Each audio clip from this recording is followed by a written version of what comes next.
महाराष्ट्र ज्या वेळेला पेटून उठतो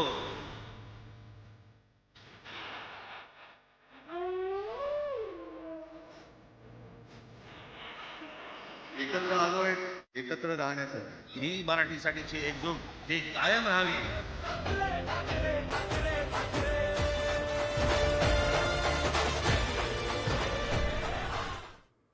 नमस्कार, मी प्राची साळुंखे बुलेटिनमध्ये आपलं स्वागत करते आणि बुलेटिनच्या सुरुवातीलाच दिवसभरातली सर्वात मोठी आणि महत्त्वाची बातमी. निमित्त मराठी भाषेचे विजयी मेळाव्याचं आणि 20 वर्षांनंतर राजकीय इतिहासातील सर्वात अभूतपूर्व दृश्य पाहायला मिळालं. राज ठाकरे आणि उद्धव ठाकरे यांची वरळीच्या मेळाव्यात गळाभेट झाली आणि टाळ्यांचा एकच आवाज झाला. राज आणि उद्धव ठाकरे व्यासपीठावर आले. उपस्थितांचं अभिवादन स्वीकारताना दोघांनी एकमेकांना मिठी देखील मारली. यावेळी कोण आला रे कोण आला, महाराष्ट्राचा वाघ आला अशा घोषणा देण्यात आल्या.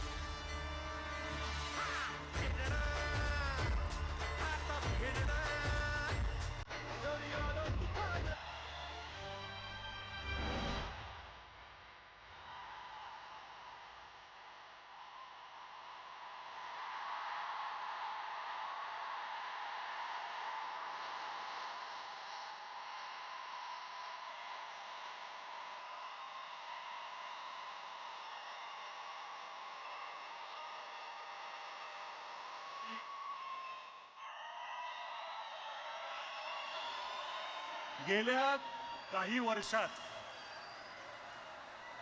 जरा थोडंसं माझं ऐकून घ्या. तर ठाकरे बंधूंचे विजयी मेळाव्याआधी नेमकं काय घडलं, ठाकरे बंधूंनी मेळाव्यातून मराठी बांधवांना नेमकं काय आवाहन केलं, आपण पाहूयात या स्पेशल रिपोर्टमधून.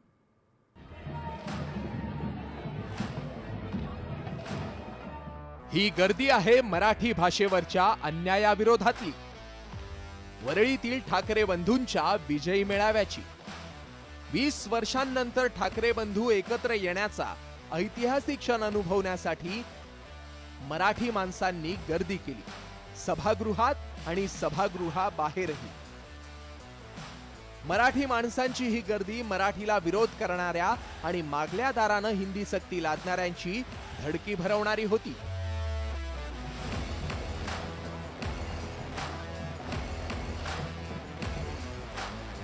मातोश्रीहून उद्धव ठाकरे आणि शिवतीर्थावरून राज ठाकरेही डोमच्या दिशेनं रवाना झाले.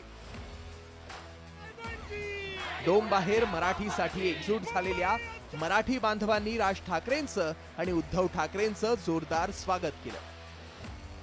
त्यानंतर दोन्ही भावांची बंद दाराआड चर्चा झाली आणि हजारोंच्या उपस्थितीत स्टेजवर झाली ठाकरे बंधूंची ग्रँड एंट्री.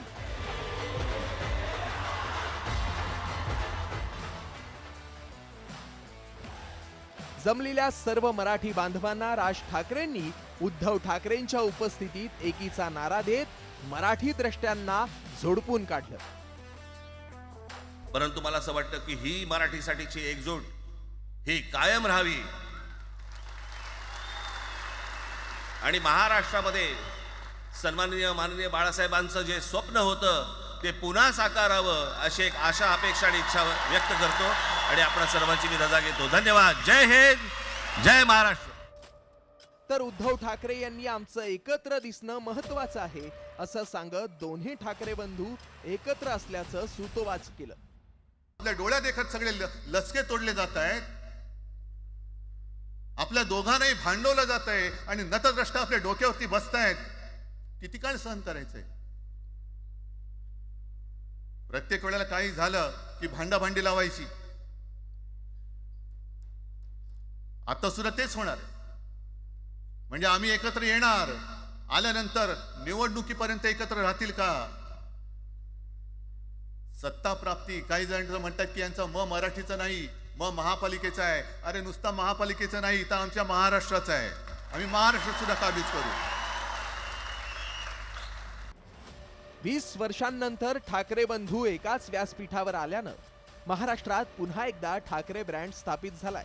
आता येणाऱ्या स्थानिक स्वराज्य संस्थांच्या निवडणुकीत हा ठाकरे ब्रँड सत्तेची समीकरणं बदलणार का, याकडे राज्याचं लक्ष लागलंय. ब्युरो रिपोर्ट, साम टीव्ही न्यूज. तर राज आणि उद्धव ठाकरेंचं कुटुंब देखील आज एकत्र दिसून आलंय. विजयी मेळाव्याच्या समाप्तीनंतर ठाकरे कुटुंबियांनी एकत्र फोटो सेशन केलं। तर आपण या दृश्यांच्या माध्यमातून पाहू शकतो, आज विजयी मेळावा साजरा करण्यात आलाय राज आणि उद्धव ठाकरे यांच्याकडून, आणि यावेळी त्यांचं कुटुंब देखील सोबत असल्याचं आपण पाहतोय। राज हे देखील सहकुटुंब या ठिकाणी उपस्थित होते आणि उद्धव ठाकरेंचे कुटुंबीय देखील या ठिकाणी उपस्थित होते। मात्र मेळाव्यानंतर या दोन्ही कुटुंबांनी सोबत फोटो देखील काढलेत। राज ठाकरे आणि उद्धव ठाकरे एकत्र आले खरे, मात्र या युतीची साखर पेरणी कधीपासून सुरू झाली होती आणि त्यात कोणते अडथळे आले होते, आपण पाहूयात या स्पेशल रिपोर्टमधून।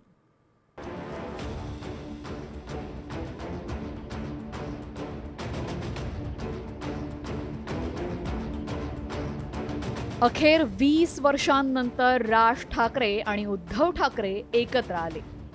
मात्र हे एकाच दिवसात घडलं नाही, तर त्याच्या पेरणीची सुरुवात 19 एप्रिलला झाली होती।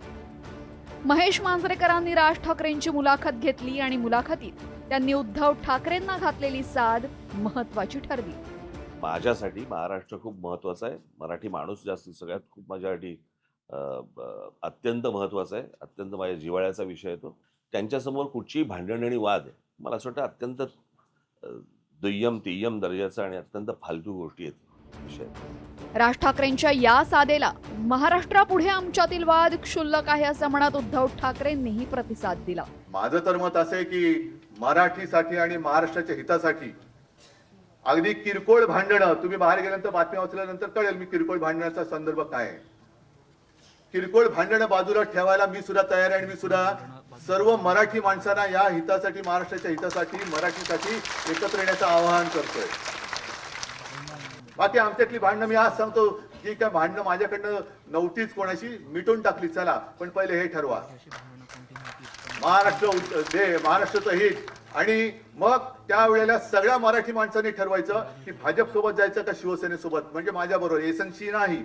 आता ठाकरेंची युती होणारच अशी जाहीर चर्चा सुरू झाली असतानाच दोन्ही बंधू परदेश दौऱ्यावर गेले। तर राज ठाकरेंच्या परदेश दौऱ्यानंतर पुढाकार कोण घेणार यावरनं युतीची चर्चा बारगळली होती।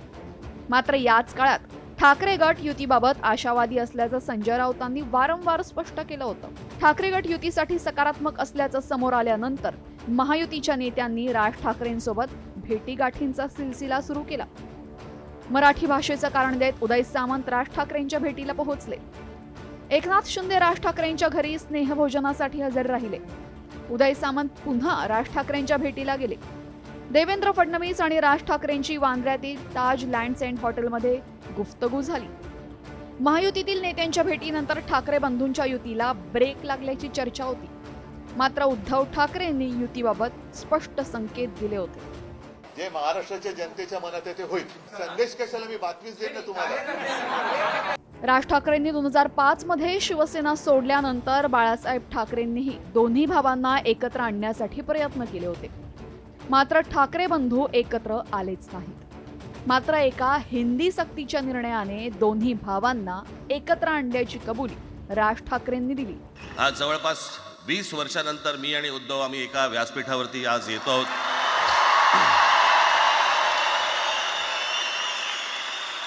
जे माननीय बाळासाहेबांना जमलं नाही, जे अनेकांना जमलं नाही, आम्हाला दोघांना एकत्र आणायचं, ते देवेंद्र फडणवीसला जमलं। आता दोन्ही भाऊ हिंदी सक्ती विरोधात एकत्र आले, त्यांचं मनोमिलनही झालेलं आहे। एवढंच नाही तर आगामी काळातही एकत्र राहण्याचं जाहीर केलेलं आहे। आता राज ठाकरे आणि उद्धव ठाकरे एकत्र आले, त्यामुळे ठाकरेंनी एकीचं बळ कायम ठेवल्यास त्यांची युती होऊ नये म्हणून प्रयत्न करणाऱ्या महायुतीचं टेन्शन वाढणार हे मात्र निश्चित। ब्युरो रिपोर्ट, साम टीव्ही न्यूज।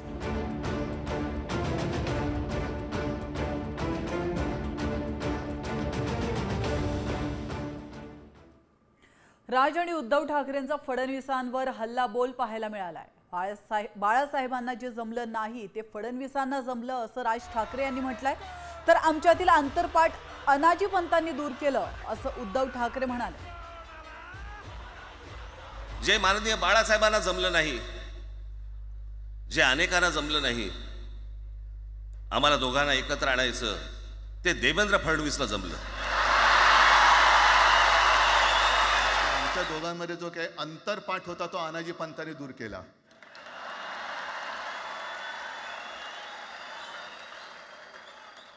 आता अक्षता टाकण्याची काय तुमच्याकडनं अपेक्षा नाहीये. मधल्या काळामध्ये अगदी दोघांनी, म्हणजे मी काय राजनैतिक आणि आपण सगळ्यांनी या नतद्रष्टांचा अनुभव घेतलेला आहे. वापरायचं आणि फेकून द्यायचं. आता आम्ही दोघं मिळून तुम्हाला फेकून देणार आहोत. राज आणि उद्धव ठाकरे यांच्या एकत्र मेळाव्यासंदर्भात आता मुख्यमंत्री फडणवीसांची प्रतिक्रिया समोर आली आहे. काय म्हणालेत फडणवीस आपण पाहूयात.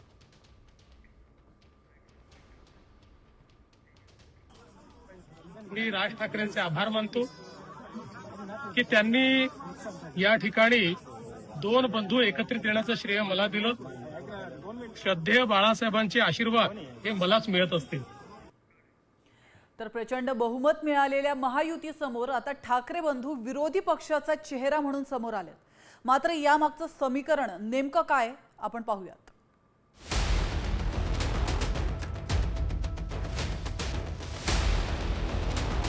हिंदी सक्तीचा निर्णय रद्द झाल्याच्या विजयी मेळाव्यातील ठाकरेंच्या एकीची ही दृश्य. यातूनच ठाकरे बंधूंनी युतीचा स्पष्ट संदेश दिलाय. ही मराठीसाठीची एकजूट ही कायम राहावी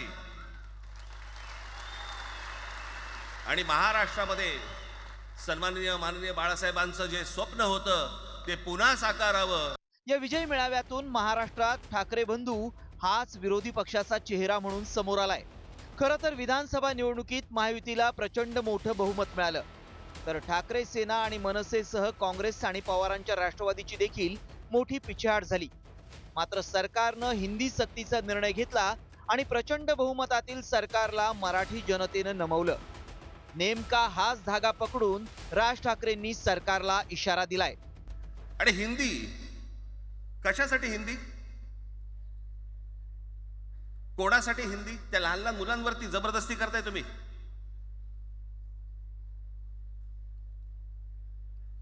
कोणाला विचारायचं नाही, शिक्षण तज्ञांना काही विचारायचं नाही, कोणाला काही विचारायचं नाही. बस आमची सत्ता आहे, आमच्याकडे बहुमत आहे, आम्ही लादणार.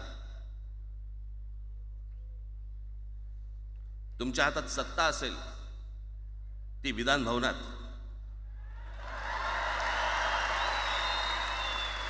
आमच्याकडे सत्ता आहे रस्त्यावर. मात्र आता ठाकरेंनी रस्त्यावर संघर्ष करण्याचा इशारा दिल्यानं ठाकरे बंधूंच्या रूपानं विरोधी पक्षाची ताकद वाढणार आहे. ती नेमकी कशी पाहूयात. विधानसभेत मुंबईत मनसेला 7 तर ठाकरे सेनेला 23% मतं मिळाली. काँग्रेस आणि राष्ट्रवादीच्या पडझडीमुळे ठाकरे बंधूंना सक्षम विरोधक म्हणून पुढे येण्यास वाव मिळाला. बहुमताच्या बळावर काही निर्णय लादल्यास रस्त्यावरची लढाई लढणं शक्य आहे. ठाकरेंच्या युतीमुळे मुंबई महापालिका निवडणुकीत चुरस येणार आहे. एका सर्व्हेनुसार मुंबईत ठाकरे बंधूंच्या युतीला 52% लोकांचं समर्थन आहे. एकीकडे विधानसभेत विरोधक शक्तीहीन बनल्याची चर्चा आहे. त्याच पार्श्वभूमीवर रस्त्यावरच्या लढाईतून हिंदी सक्तीचा निर्णय रद्द करण्यास भाग पाडणारे ठाकरे बंधू विरोधी पक्षाचा मोठा चेहरा म्हणून पुढे आलेत. आता एकीची वज्रमूठ आवळून ठाकरे बंधू महायुतीच्या सरकार विरोधात रस्त्यावरची लढाई लढणार का आणि आगामी स्थानिक स्वराज्य संस्थांच्या निवडणुकीत एकीचं बळ दाखवणार का, याकडेच राज्याचं लक्ष लागलंय. ब्युरो रिपोर्ट, साम टीव्ही न्यूज.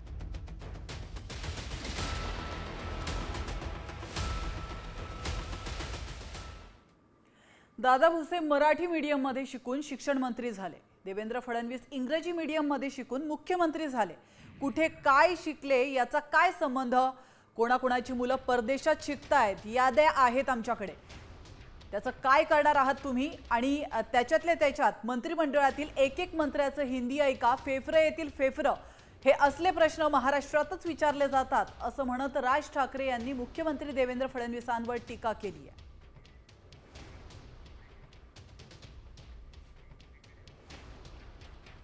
या भारतातल्या प्रत्येक भाषेचा अभिमान आम्हाला आहे. या भारतीय भाषांचा आम्हाला अभिमान आहे. अरे आम्ही हिंदीचा विरोध करून इंग्रजीला पायघड्या घालणारे लोक नाही आहोत. इंग्रजी भाषा आवश्यक आहे म्हणून शिकली पाहिजे, त्याचा आम्हाला विरोध नाही आहे. पण इंग्रजीला पायघड्या घालायच्या, बॉम्बे स्कॉटिश मध्ये शिकायचं, इंग्रजीला पायघड्या घालायच्या आणि या ठिकाणी खऱ्या अर्थानं भारतीय भाषांना विरोध करायचा, हा विरोध आम्ही सहन करणार नाही. म्हणजे दादा भुसे मराठी मीडियम मध्ये शिकून शिक्षण मंत्री झाले, देवेंद्र फडणवीस इंग्रजी मीडियम मध्ये शिकून मुख्यमंत्री झाले. कुठे काय शिकले याचा काय संबंध?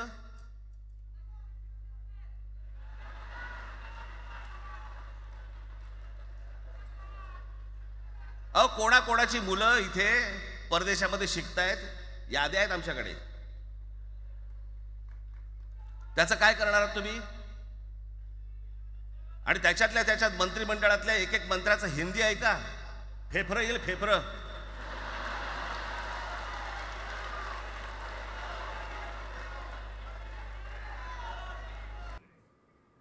तर मुंबईला स्वतंत्र करण्याचा भाजपचा डाव आहे. हिम्मत असेल तर मुंबईला हात घालून दाखवा, असा इशारा राज ठाकरे यांनी भाजपला दिला.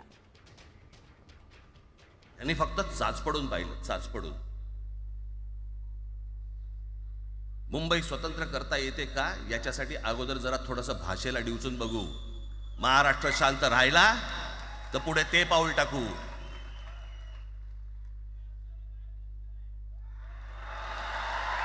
कोणाची माय व्हॅली आहे त्यांनी महाराष्ट्राला हात घालून दाखवावं, मुंबईला हात घालून दाखवावं.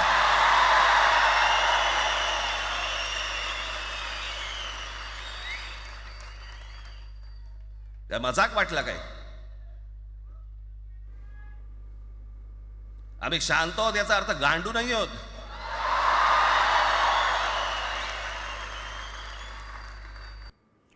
तर आपण पाहिलं, ठाकरेंनी मराठीच्या विजय मेळाव्यातून थेट महानगरपालिकेसाठीचा संदेश दिलाय. तो नेमका काय आहे आणि ठाकरेंची युती ही महायुतीची दाणादाण उडवणार का? पाहूयात या स्पेशल रिपोर्टमधून. ठाकरे नडणार, महायुतीला भिडणार.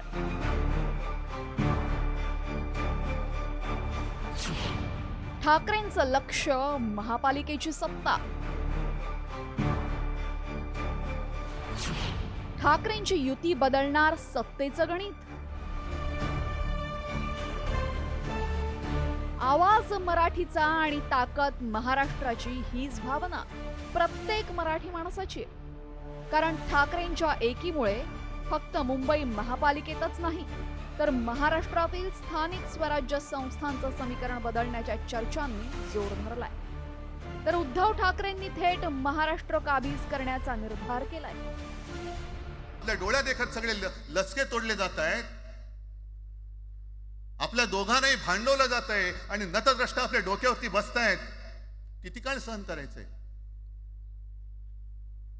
प्रत्येक वेळेला काही झालं की भांडाभांडी लावायची. आता सुद्धा तेच होणार. म्हणजे आम्ही एकत्र येणार, आल्यानंतर निवडणुकीपर्यंत एकत्र राहतील का? सत्ता प्राप्ती, काही जण म्हणतात की यांचा मराठीचा नाही, महापालिकेचा आहे. अरे नुसता महापालिकेचा नाही, तर आमच्या महाराष्ट्राचा आहे. आम्ही महाराष्ट्र सुद्धा काबीज करू. खरं तर मनसे आणि ठाकरे सेनेला विधानसभा निवडणुकीत मोठ्या पराभवाला सामोरं जावं लागलं. विधानसभेतील मतांचं गणित नेमकं काय होतं समजून घेऊया.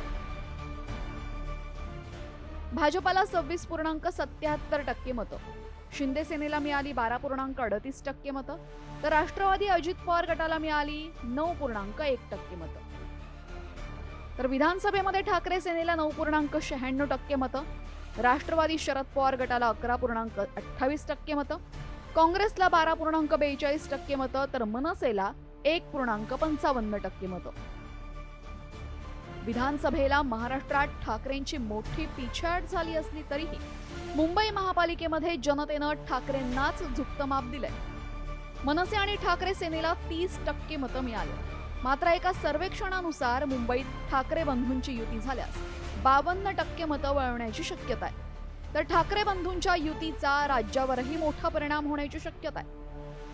मुंबई, ठाणे, पुणे, नाशिकसह मराठवाड्यात ठाकरेंचा प्रभाव. 2017च्या निकालानुसार ठाकरेंची 2 महापालिकेत सत्ता. मनसेला सुद्धा 2 नगरपंचायतींवर झेंडा फडकवण्यात यश.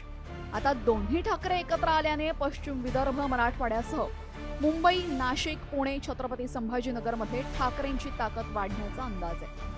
तर मराठीच्या विजयी मेळाव्यामध्ये ठाकरेंनी सरकारविरोधात घेतलेल्या आक्रमक भूमिकेमुळे ठाकरेंचं लक्ष हे मुंबई महापालिकेसह राज्यातील स्थानिक स्वराज्य संस्था आहेत हे मात्र निश्चित. त्यामुळे ठाकरे बंधूंची एकी स्थानिक स्वराज्य संस्थांच्या निवडणुकीत सर्वाधिक जागा जिंकून विजयी गुढी उभारणार का याचीच उत्सुकता आहे. ब्युरो रिपोर्ट, साम टीव्ही न्यूज. शिंदेच्या जय गुजरातच्या नाऱ्यानंतर ठाकरेंनी जोरदार निशाणा साधलाय. यावेळी ठाकरेंनी पुष्पा सिनेमाचा डायलॉग मारून शिंदेंवर टीका देखील केली आहे. तर शिंदेंनीही ठाकरेंना प्रत्युत्तर दिलंय.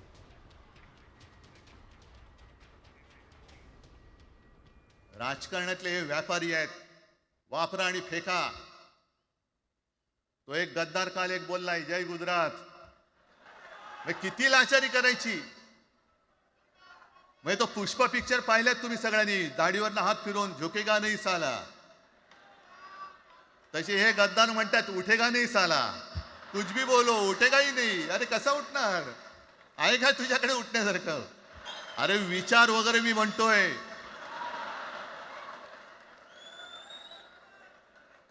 हिंदी भाषेच्या सक्तीला विरोध न करणारा बाळासाहेबांच्या विचाराचा पाईक असू शकेल. आपला मालक आला म्हणून त्याच्यासमोर जय गुजरात म्हणणारा आपल्या बाळासाहेबांच्या विचाराचा पाईक असू शकेल. 3 वर्षापूर्वी उठाव केला. आम्ही उठलो अन्यायाविरुद्ध आणि फक्त दाढीवरून अर्धाच हात फिरवला होता. ते आडवे झाले 3 वर्षापूर्वी, अजून सावरले नाहीत. आता कुणाचा तरी हात पकडून उठण्याचा प्रयत्न करतायत. त्यामुळे उठेगाणी वगैरे हे सगळं बोलण्याचं मला वाटतं त्यांना ते शोभत नाही. ठाकरे बंधूंनी मराठीच्या विजयी मेळाव्यात युतीचे संकेत दिलेत. त्यामुळे मराठी मतदार ठाकरे बँडकडे वळल्यास शिंदे सेनेचं काय होणार असा प्रश्न निर्माण झाला. शिंदेच्या सेनेची अडचण का वाढणार आहे पाहूयात या स्पेशल रिपोर्टमधून. म्हणजे आम्ही एकत्र येणार, आल्यानंतर निवडणुकीपर्यंत एकत्र राहतील का. सत्ता प्राप्ती काही जण म्हणतात की यांचा मराठीचं नाही, महापालिकेचा आहे. अरे नुसता महापालिकेचं नाही तर आमच्या महाराष्ट्राचा आहे. आम्ही महाराष्ट्र सुद्धा काबीज करू. विजयी मेळाव्यातील उद्धव ठाकरेंचं हे वाक्य भविष्यातील राजकीय घडामोडींचे संकेत देणारं ठरलंय. त्यामुळे ठाकरे बंधूंच्या दृष्टिक्षेपात फक्त महापालिका निवडणुका नसून संपूर्ण महाराष्ट्र असल्याचं दिसतंय. आपल्या डोळ्यात देखत सगळे लसके तोडले जात आहेत. आपल्या दोघांनाही भांडवलं जात आहे आणि नतद्रष्ट आपल्या डोक्यावरती बसतायत. किती काळ सहन करायचंय. प्रत्येक वेळेला काही झालं की भांडाभांडी लावायची. आता सुद्धा तेच होणार. म्हणजे आम्ही एकत्र येणार, आल्यानंतर निवडणुकीपर्यंत एकत्र राहतील का. सत्ता प्राप्ती काही जण म्हणतात की यांचा मराठीचं नाही, महापालिकेचा आहे. अरे नुसता महापालिकेचं नाही तर आमच्या महाराष्ट्राचा आहे. आम्ही महाराष्ट्र सुद्धा काबीज करू. या मेळाव्यातून ठाकरे ब्रँड हा राज्यातील विरोधी पक्ष म्हणून सत्ताधाऱ्यांसमोर उभा ठाकण्याची शक्यता आहे. हे जर प्रत्यक्षात घडलं तर महाराष्ट्राच्या राजकारणावर त्याचे काय परिणाम होऊ शकतात, विशेष करून शिंदे सेनेला याचा फटका बसू शकतो का पाहूया. बाळासाहेबांची खरी शिवसेना कुणाची यावरून जनमत बदलण्याची शक्यता. मराठी मतांचं विभाजन होण्याची शक्यता. शिंदे सेनेची ताकद मुंबई आणि कोकणात कमी होण्याची शक्यता. शिंदे सेना आणि भाजपचं मराठी मतांचं ध्रुवीकरण थांबणार. मनसेचं राजकीय वजन वाढल्यानं काही मतदारसंघात शिंदेंना फटका. मुंबई महापालिकेत शिंदे गटाच्या जागा कमी होण्याची शक्यता. मात्र दुसरीकडे एकनाथ शिंदेंनी आपल्या पक्षाची खरी ताकद निवडणुकीत कळेल असा इशारा ठाकरे बंधूंना दिलाय. आणि जर दाढीवर पूर्ण असा हात फिरवला असता तर काय झालं असतं याचा विचार त्यांनी करावा. काय म्हणाले, फ्लॉवर का फायर, ते पुढच्या निवडणुकीमध्ये कळेल. ठाकरे बंधू एकत्र आल्यास स्थानिक स्वराज्य संस्थांच्या निवडणुकीची चुरस आणखीन वाढणार आहे. त्यामुळे निवडणुकीचा निकाल काहीही असो, मात्र मराठीच्या मुद्द्यावर मराठी माणसाला एकत्र आणण्याची ताकद फक्त ठाकरेंमध्येच आहे. हेच विजयी मेळाव्यातून सिद्ध झाल्याची चर्चा रंगली आहे. ब्युरो रिपोर्ट, साम टीव्ही न्यूज. तर या मेळाव्यात दोन्ही ठाकरेंच्या मुलांचीही गळाभेट झाल्याचं पाहायला मिळालं. आदित्य आणि अमित ठाकरेंची व्यासपीठावर गळाभेट आपण पाहतोय. वरळीतल्या मेळाव्यात ठाकरे कुटुंब एकत्र आलं होतं. इतिहासात पहिल्यांदाच आदित्य ठाकरे आणि अमित ठाकरे हे एकत्र आले. जनतेचं या दिवशी मी अभिनंदन करतो आणि आभार मानतो सर्व पोलिसांचे, पत्रकार आणि दिलगिरी व्यक्त करून त्यांचेही आभार मानतो आणि तमाम महाराष्ट्रीय जनतेचं या दिवशी मी अभिनंदन. 2005 मध्ये ठाकरे कुटुंबात फूट पडली आणि त्यानंतर उद्धव ठाकरे आणि राज ठाकरेंमधील राजकीय कटुता टोकाला गेली. मात्र त्यानंतरही राज ठाकरेंनी उद्धव ठाकरेंना सुख आणि दुःखात साथ दिली आहे. या भेटीगाठींवरचा हा स्पेशल रिपोर्ट पाहूया.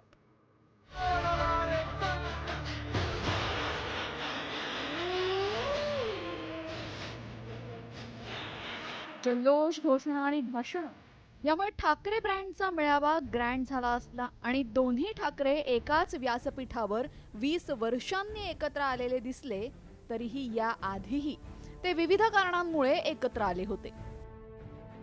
16 जुलै 2012ला उद्धव ठाकरेंना छातीत दुखायला लागल्यानं लीलावती रुग्णालयामध्ये दाखल करण्यात आलेलं. यावेळेस बाळासाहेब ठाकरे यांच्या एका फोनवरनं राज ठाकरेंनी स्वतः गाडी चालवत उद्धव यांना लीलावतीतून मातोश्रीवर नेलं होतं. 11 डिसेंबर 2016ला अमित ठाकरेंच्या लग्नाला उद्धव ठाकरे सहकुटुंब उपस्थित होते. त्या काळात त्यांच्या मनोमिलनाच्या चर्चांना उधाण आलेलं. 28 नोव्हेंबर 2019ला शिवाजी पार्कमध्ये उद्धव ठाकरे यांच्या मुख्यमंत्री पदाच्या शपथविधी सोहळ्याला राज ठाकरे उपस्थित राहिले आणि त्यानंतर त्यांची गळाभेटही झाली. 17 डिसेंबर 2024 ते 24 डिसेंबर 2024 या दरम्यान राज ठाकरे यांच्या बहिणीच्या मुलाच्या विवाहानिमित्त राज आणि उद्धव ठाकरे दोनदा एकत्र आले. दादरमध्ये झालेल्या या भेटींचा मुख्य हेतू कौटुंबिक होता. 24 फेब्रुवारी 2025ला अंधेरीत मित्राच्या मुलाच्या लग्न सोहळ्यामध्ये दोघंही एकत्र आले होते. ही भेट कौटुंबिक स्वरूपाची होती, मात्र स्थानिक स्वराज्य संस्थांच्या निवडणुकांच्या पार्श्वभूमीवर पुन्हा युतीची चर्चा रंगली. 5 जुलै 2025 या दिवशी मराठी विजय मेळाव्यामध्ये राज ठाकरे आणि उद्धव ठाकरे प्रथमच एकाच व्यासपीठावर एकत्र आले. या सगळ्या भेटी पाहिल्या तर अर्थातच राजकीय नव्हत्या. अनेक भेटींचं कारण कौटुंबिक होतं. मात्र मराठी भाषेच्या निमित्तानं झालेला हा मेळावा, एकीचे हे संकेत मराठी माणसाच्या मनात नवचैतन्य निर्माण करण्यासाठी पुरेसे ठरावेत असं चित्र सध्या तरी समोर आले. ब्युरो रिपोर्ट, साम टीव्ही न्यूज. वळतो पुढच्या बातमीकडे. ठाकरे बंधू एकत्र आल्याने आता ठिकठिकाणी पदाधिकारी आणि कार्यकर्त्यांमध्ये युतीचे वारे वाहू लागले. यात आता राष्ट्रवादीचे आव्हाड देखील मागे नसल्याचं दिसतंय. मवियाचं भवितव्य अधांतरी असलं तरी ठाकरे ब्रँडचं कौतुक करण्याचा मोह आव्हाडांना देखील आवरता आलेला नाहीये आणि त्यामुळेच मनसेचे नेते अविनाश जाधव यांनी ठाण्यामध्ये आव्हाडांसोबत काम करण्याची इच्छा व्यक्त केली आहे. आनंदाचा क्षण होता आणि त्या आनंदाचा क्षणाचा साक्षीदार होण्यासाठी मी अनेक वर्षापासून वाट बघत होतो. हा मुद्दा सुरू झाला तेव्हा प्रथम उडी मारणारा जो कोणी होता तो मी होतो, बाहेरच्या पक्षातला. मला आनंदच होतो या सगळ्या गोष्टीचा. नेहमी सांगतो, ठाकरे ब्रँडला चॅलेंज नाही. मराठी माणूस म्हणून सगळ्यांनी आव्हाड साहेबांनी जे सांगितलं सेम माझी बाईट आहे असं पकडा. कारण ते जे बोलतात ते मला वाटतं की एक प्रखर वक्ता आहेत आणि त्यांनी म्हटलेली गोष्ट ही हितून असते दरवेळेला. सो ते जे म्हणतात तीच आमची भावना आहे आणि तशाच प्रकारचं काम तुम्हाला महाराष्ट्रात पाहायला मिळेल. ठाण्यात तरी मी आव्हाड साहेबांसोबत तशा प्रकारचं काम करेन. तर ठाकरे बंधूंच्या मेळाव्याकडे काँग्रेसनं मात्र पाठ फिरवली आहे. काँग्रेसकडून मेळाव्याला एकही नेता उपस्थित नव्हता. राष्ट्रवादी, डाव्या संघटनांच्या नेत्यांची मेळाव्याला उपस्थिती होती, मात्र काँग्रेसचा एकही नेता या मेळाव्याकडे फिरकलेला देखील नाहीये.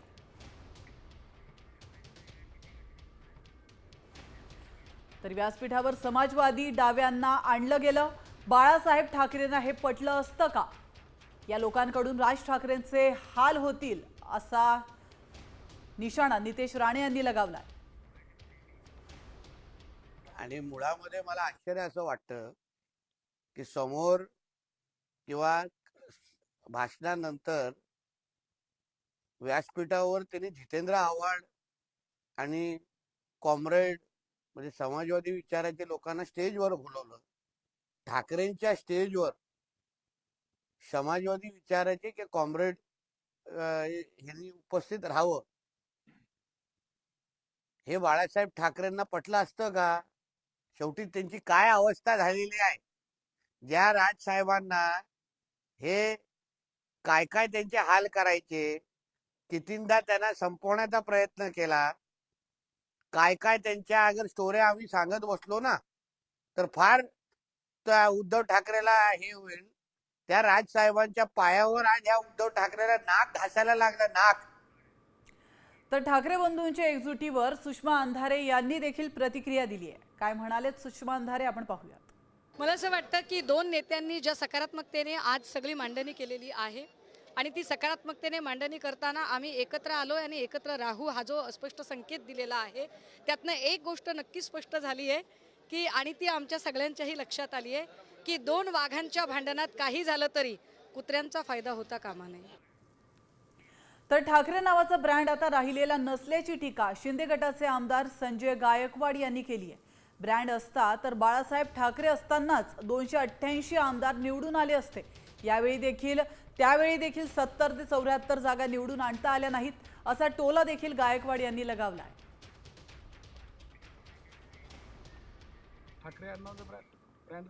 आता राहिलेला नाही, ब्रँड राहिलेला आता तुम्ही किती लोकांशी संपर्क करता, किती लोकांची कामं करता याच्यावर डिपेंड आलेलं आहे. फक्त मुंबई असं जर ठाकरे नावाचा ब्रँड असता तर बाळासाहेब जिवंत असताना 288 आमदार आले असते.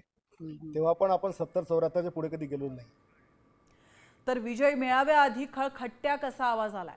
मराठी भाषेवरून थेट राज ठाकरे यांना आव्हान देणारे उद्योगपती सुशील केडी यांचं ऑफिस मनसैनिकांनी फोडलंय. मनसैनिकांनी त्यांच्या ऑफिसची जोरदार तोडफोड केल्याचं आपण पाहतोय. तोडफोड करणाऱ्या मनसैनिकांना पोलिसांनी ताब्यात देखील घेतलाय. तर मराठी भाषेवरून केडिया यांनी थेट राज ठाकरे यांना आव्हान दिलं होतं. राज ठाकरेंना धमकी देणं त्यांना महागात पडलं.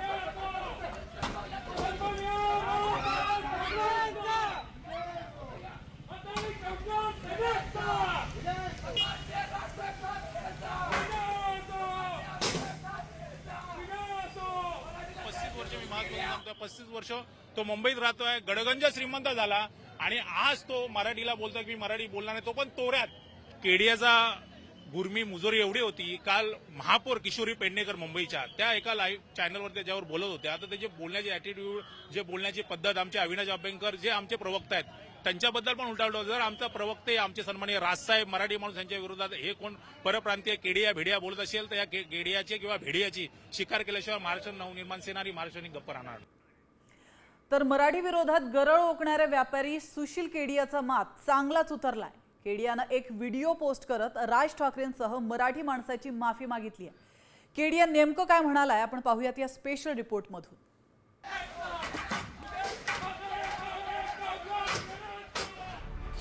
एक दणका आणि केडियाचा माफीनामा. मराठी दृष्ट्या केडियाची अखेर माफी.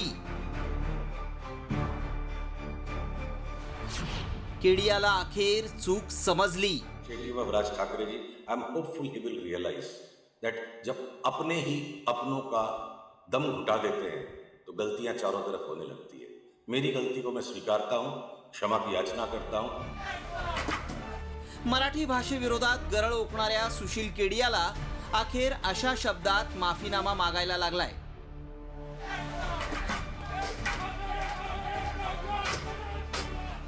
मराठी भाषेचा विजय मेळावा सुरू व्हायच्या आधीच खळखट्याक झालं. मराठी भाषेवरून थेट राज ठाकरेंना आव्हान देत मराठी भाषेविरोधात गरळ ओकणाऱ्या व्यापारी सुशील केडियाचं ऑफिस मनसैनिकांनी फोडलं आणि केडियाला आपली चूक समजली. If you look at my past tweeting, the way I've been appreciative of Raj Thakre ji, I'm hopeful he will realize that जब अपने ही अपनों का दम घुटा देते हैं तो गलतियां चारों तरफ होने लगती है. मेरी गलती को मैं स्वीकारता हूं, क्षमा की याचना करता हूं और आशा करता हूं जिनके बस में है कि इस वातावरण को अच्छा करें और सभी के हृदय में साहस आए कि हम मराठी को ज्यादा सरलता के साथ अपना सकेंगे। दरम्यान अपेक्षेप्रमाणेच मराठीच्या विजयी मेळाव्यात राज ठाकरेंनी मराठीला विरोध करणाऱ्यांचा चांगला समाचार घेतला आणि मराठीला विरोध करणाऱ्यांच्या कानाखाली आवाज काढलाच पाहिजे असा आदेश दिला। विनाकारण उठसूट काही मारामारी करायची गरज नाही आणि मारायची गरज नाही, पण जर जास्ती नाटकं केली तर कानाखाली आवाज काढलाच पाहिजे तुम्ही। केडियानं जरी मानसिक तणावातून ट्विट केल्याचं सांगितलं असलं तरी असा मस्तवालपणा नेमका येतो कुठून? महाराष्ट्रात राहून मराठीलाच विरोध करायचा, मोर्चे काढायचे म्हणजे मराठी माणसाच्या सहनशक्तीचा अंत पाहण्यासारखं आहे। पण यापुढे आपल्याच घरात मराठीचे होणारे हाल आता मराठी माणूस कदापि सहन करणार नाही, कारण मराठी माणसानं आता मराठीसाठी वज्रमूठ आवळली आहे, जी मराठी द्वेष्ट्यांना वेळीच त्यांची जागा दाखवून देईल। ब्युरो रिपोर्ट, साम टीव्ही न्यूज। तर असंच एक वादग्रस्त वक्तव्य भाजप नेत्याने देखील केलंय। मी महाराष्ट्रात राहतो मात्र मराठी बोलणार नाही, दम असेल तर महाराष्ट्रातून काढा। भाजपचा माजी खासदार दिनेशलाल यादव यांनी हे आव्हान केलंय। कोणत्या नेत्यामध्ये दम आहे मला बाहेर काढून दाखवावं असं देखील यादव यांनी म्हटलंय। आप राजनीति करिए पर जोड़ने की राजनीति करिए, तोड़ने की नहीं। तो मुझे लगता है अगर कोई इस तरह की बात करता है और किसी में दम है तो हमको महाराष्ट्र से निकाल के दिखाए। अगर मराठी नहीं बोलने पर मैं नहीं बोलता हूं मराठी, मुझे निकाल के दिखाओ कोई। मैं किसी भी नेता को खुला चैलेंज देता हूं कि अगर तुम्हारे अंदर दम है तो मैं मराठी नहीं बोलता हूं, महाराष्ट्र से निकाल के दिखाओ मुझे। तर आहोत आम्ही गुंड, उद्धव ठाकरेंनी असा हल्लाबोल केला। न्याय मिळाला नाही तर गुंडगिरी करणार असं देखील उद्धव ठाकरे म्हणालेत। न्याय मागणं म्हणजे गुंडगिरी नाही आणि ही जर गुंडगिरी असेल तर आम्ही गुंड आहोत असं देखील उद्धव ठाकरे म्हणाले। जर महाराष्ट्रामध्ये मराठी माणूस न्याय मागण्यासाठी आंदोलन करत असेल आणि त्याला जर का तुम्ही गुंड म्हणत असाल तर आम्ही गुंड आहोत, आम्ही गुंड। न्याय मागणं म्हणजे गुंडगिरी नाहीये आणि जर का गुंडगिरी केल्याशिवाय तुमच्या दरबारी न्याय मिळत नसेल तर आम्ही गुंडगिरी करूच। आणि आता वळूयात इतरही काही महत्त्वाच्या बातम्यांकडे। बातमी आहे बारामतीतून। बारामती तालुक्यातील माळेगाव सहकारी साखर कारखान्याच्या अध्यक्षपदी राज्याचे उपमुख्यमंत्री अजित पवार यांची आज निवड करण्यात आली आहे, तर उपाध्यक्षपदी संगीता कोकरे यांची निवड करण्यात आली आहे। पण अजित पवार यांच्या निवडीवर सहकार बचाव पार्टीच्या चंद्रराव तावरे यांनी आक्षेप नोंदवलाय। ब वर्गातून निवडून आलेल्या संचालकाला चेअरमन होता येत नाही असं तावरे यांनी म्हटलंय। औरंगाबादच्या खंडपीठानं 2022 साली एक निर्णय दिलेला आहे। व वर्गातून किंवा अशा सोसायट्यातून जरी कोणी संचालक निवडून आला तरी त्याला चेअरमन म्हणून होता येत नाही असा 73 ड प्रमाणे निकाल दिलेला आहे। लक्षात आलं का? हे आपण त्यांना दिलेले, परंतु त्यांना रेटून करायचं असल्यामुळं त्यांनी आपलं हे सगळं चालवलेलं आहे। वास्तविक कायदेशीर नाही, चुकीचं आहे। आणि आता बातमी आहे पावसासंदर्भातली। पुढील 24 तासात कोकणाला मुसळधार पावसाचा इशारा देण्यात आलाय। ठाणे, पालघर, रायगड आणि सिंधुदुर्गला देखील अलर्ट जारी करण्यात आलाय। 45 ते 55 किलोमीटर वेगाने वारे वाहण्याचा अंदाज हवामान विभागानं व्यक्त केला।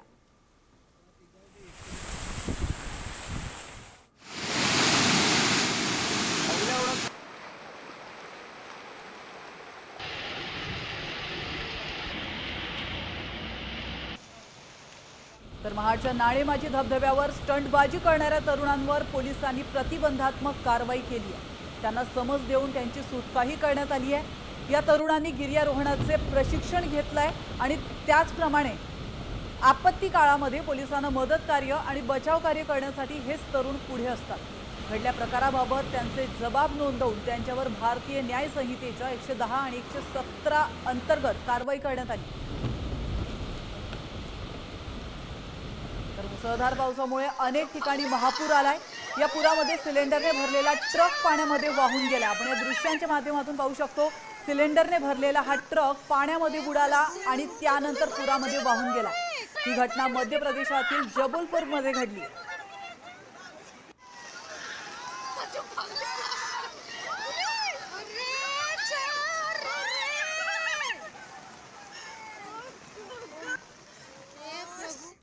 आणि आता पाहूयात वारीच्या बातम्या.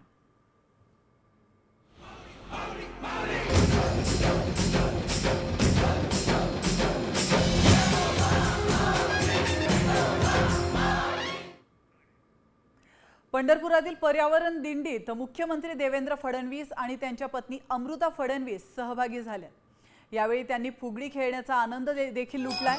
आषाढी एकादशीच्या पार्श्वभूमीवर उद्या विठ्ठल रुक्मिणीच्या महापूजेसाठी मुख्यमंत्री फडणवीस सपत्नीक पंढरपुरात दाखल झाले.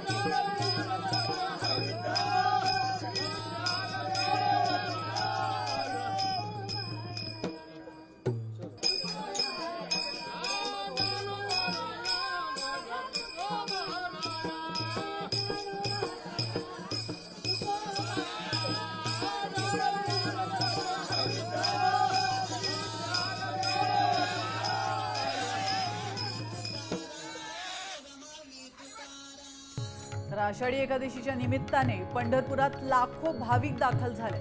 चंद्रभागेत स्नानासाठी भाविकांनी गर्दी केल्याचं पाहायला मिळालं. चंद्रभागेच्या तीरावर लाखोंच्या संख्येने भाविक दाखल झालेत आणि या गर्दीचं पोलीस प्रशासनाने ड्रोनच्या माध्यमातून विहंगम असं दृश्य टिपलंय.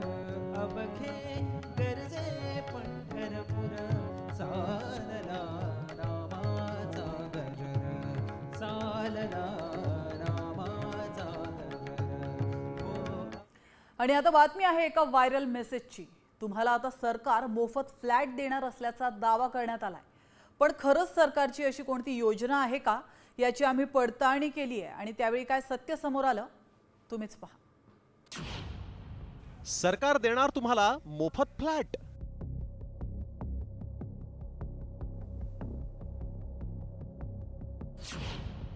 अर्ज करण्यासाठी सरकारची नवी वेबसाईट.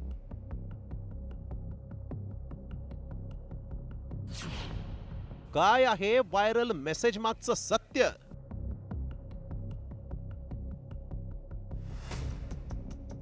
सरकार आता मोफत फ्लॅट देणार असल्याचा दावा करणारा मेसेज व्हायरल होतोय. सरकारी फ्लॅट मिळवायचा असेल तर एका लिंकवर जाऊन कागदपत्र जमा करायचे आहेत असा दावा करण्यात आलाय. पण खरंच सरकारची अशी कोणती योजना आहे का? सरकार आता लोकांना फ्लॅट देणार आहे का? सरकार म्हाडा सिडकोच्या माध्यमातून घरं देतं, मात्र आता सरकार मोफत फ्लॅट देणार असल्याचा मेसेज व्हायरल होतोय. त्या मेसेजमध्ये काय दावा केलाय पाहूयात.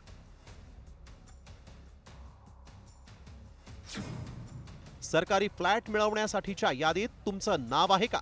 सरकारनं एक नवीन यादी जारी केली आहे.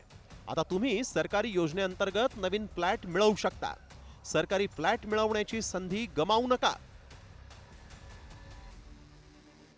हा मेसेज व्हायरल झाल्यानं अनेक जण संभ्रमात आहेत. खरंच सरकारची अशी योजना आहे का याची माहिती आमच्या प्रेक्षकांना देण्यासाठी व्हायरल सत्य टीमनं याची पडताळणी सुरू केली. सर्वात प्रथम आम्ही व्हायरल मेसेजमधील वेबसाईट पाहिली. तसंच सरकारकडून या योजनेबाबत माहितीही मिळवली. सरकार कधीही असे मेसेजेस फॉरवर्ड करत नाही. जर अशा काही स्कीम्स तुम्हाला माहितीची हवी असेल तर सरकारी ऑफिशियल वेबसाईटवर जाऊन पोर्टलवर जाऊन चेक करणे. अशा कोणत्याही अनऑथराइज्ड अनव्हेरीफाईड किंवा कोणत्याही लिंकवर अशा क्लिक करू नये. त्यावेळी आमच्या पडताळणीत काय सत्य समोर आलं पाहूयात. सरकारची फ्री फ्लॅट योजना नाही. पोस्टमध्ये योजना कोणत्याही राज्याचं नाव नाही. सरकारी flat India 1.today website link बनावट. सरकारी वेबसाईट्समध्ये शेवटी .gov.in असं असतं. वेबसाईटच्या माध्यमातून कागदपत्र मिळवली जातात. व्हायरल डॉक्युमेंट प्रॉपर्टीच्या लिलावाचे आहेत. खोट्या वेबसाईट तयार करून लोकांची दिशाभूल केली जाते. सरकारच्या नावानं मेसेज व्हायरल होत असल्यानं घरासाठी काहींनी कागदपत्र या वेबसाईटवर जमा केले आहेत. मात्र यातून तुमची फसवणूक होऊ शकते. त्यामुळे आमच्या पडताळणीत सरकार तुम्हाला घर देणार असल्याचा दावा हा असत्य ठरलाय. शिवाजी शिंदे, साम टीव्ही, मुंबई.